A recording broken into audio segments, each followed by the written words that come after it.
next hour. Hey guys, what's up? Welcome to my world, where imagination has no limits.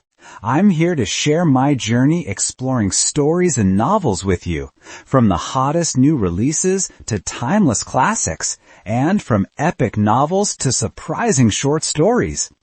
We're going to dive deep into characters, break down the plots, and talk about everything related to the world of storytelling. So, are you ready to start the adventure? Make sure to subscribe and hit that bell so you never miss a new video. Today, we're going on a journey to another world. A world where reality blends with fantasy and truth mixes with legend. We're talking about a novel that will take you to places you've never imagined, with characters you'll feel like you know, and a plot that will stay on your mind long after you've finished the last page. Get ready with me. Grab your headphones for the best audio experience, dim the lights, and let's begin our magical journey. Every man breaks at some point. This was the last sentence I wrote on my papers before the train whistle blew and the roar of its movement rose, announcing my departure from my hometown. My name is Fidel Amin Zayden, a medical doctor. I graduated 3 years ago from the Southern University, south of the Old River Land. I am an ambitious young man from the countryside, in a country that is anything but ambitious. History says it was once different, many centuries ago, but today it is nothing but a mixture of poverty, ignorance, and ruin. I submitted my applications to work at several hospitals, or should I say, the ruins of hospitals, and I wasn't accepted, as is the case with most jobs. The country can't afford to hire new workers, and since people can't afford to pay for their own treatment, all my private medical projects failed. Nothing was left but to leave. But to where? I didn't know where to go, until that day when my friend came to me and informed me that our country wanted to send doctors to a distant western region I had never heard of before, called Banu Isa. With the financial hardship that befell me, that distant job was my lifeline. Even if temporary, I submitted my papers, and indeed I was accepted among the applicants. In truth, there were no applicants for the job other than me, and my acceptance did not take more than a few minutes. The gray-haired man interviewing me told me that I was accepted and that I had to catch the military train that cuts through the western desert to the Old River. Those who work on it know the way to that region well, and upon my arrival there, I would meet the person who would manage my financial affairs. I found myself sitting on the floor of a semi-dark train carriage, my body shaking among many soldiers with thin bodies, red faces and arms, waiting for a signal from one of them that the train was approaching my new place of work, and my eyes had been overcome by sleep with the stillness of the carriage and the suffocation of its air with the smell of the soldiers' socks before one of them, carrying a kerosene lamp, nudged me to get up and asked me to carry my bag and follow him to the carriage. Or, what I feared had indeed happened. My arrival time at that strange place coincided with midnight. I tried to speak to the soldier, but he motioned for me to be silent and pointed his index finger to his ear as if listening to something. The soldier asked me to listen too. A distant echo of drums and flutes came from behind the mountains on both sides of the railway track. It grew louder and louder as the train advanced. Then he whispered to me after realizing I had heard the same sound. They say their celebrations never stop. So I nodded to him affirmatively, my eyes saying, "What should I do?"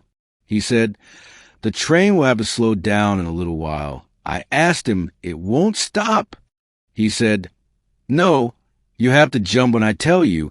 I looked at him in astonishment at what he was saying, so he continued coldly, "There is no other solution." A few minutes later, the train's wheels screeched loudly and slowed down, and the soldier spoke to me in a commanding tone. "Jump!"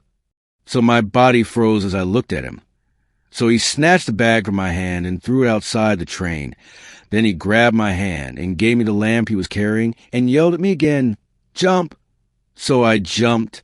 Minutes of anxiety, like I had never experienced in my life, after I left the train and found myself alone, carrying a bag and a lamp whose light could go out at any moment.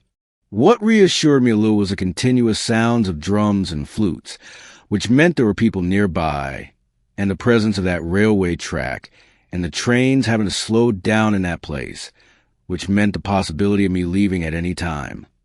So I put my lamp aside and sat leaning my back against my bag waiting for dawn, until I jumped from my place when I suddenly heard the sound of a car engine approaching me with its dim light, as if its owner knew I was there. An old white car with a trunk. As soon as it stopped in front of me, its driver put his head out and spoke to me in a fast dialect that I did not understand. So I approached him with my lamp. He was a thin old man wrapping his head with an engraved shawl, as is the custom of the desert people, his eyes sinking into his face, so you think he can barely see in front of him. So I said, "Bani Isa." So he gestured to me with his hand to climb into the box of his cart without speaking, to take me far away from the train tracks. The road to Bani Isa was longer than I imagined.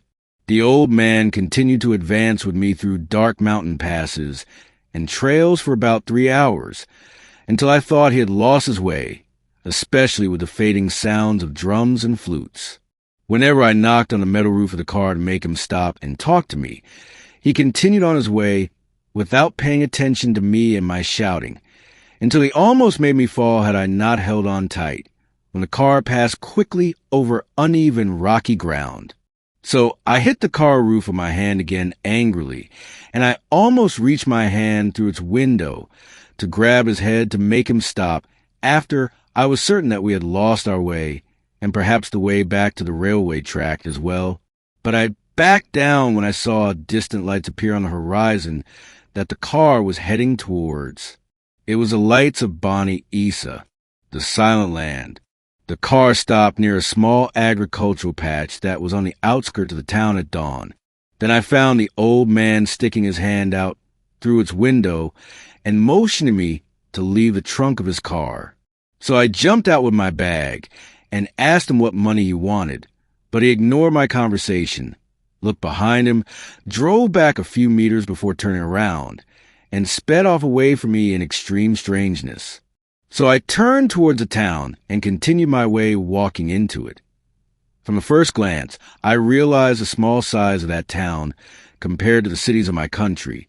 Small buildings of white brick and wooden roofs arranged regularly on the sides of sandy streets interspersed with plots of agricultural land and circular water wells. Silence filled its corners at that time. So I started wandering through its streets, waiting for one of its residents to appear to tell me about the doctor's building. Then I found that I did not need anyone. And that's a wrap for this video. Don't forget to like and share if you enjoyed it.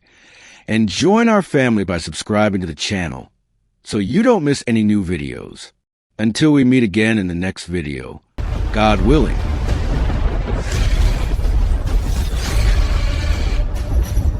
The darkest hour.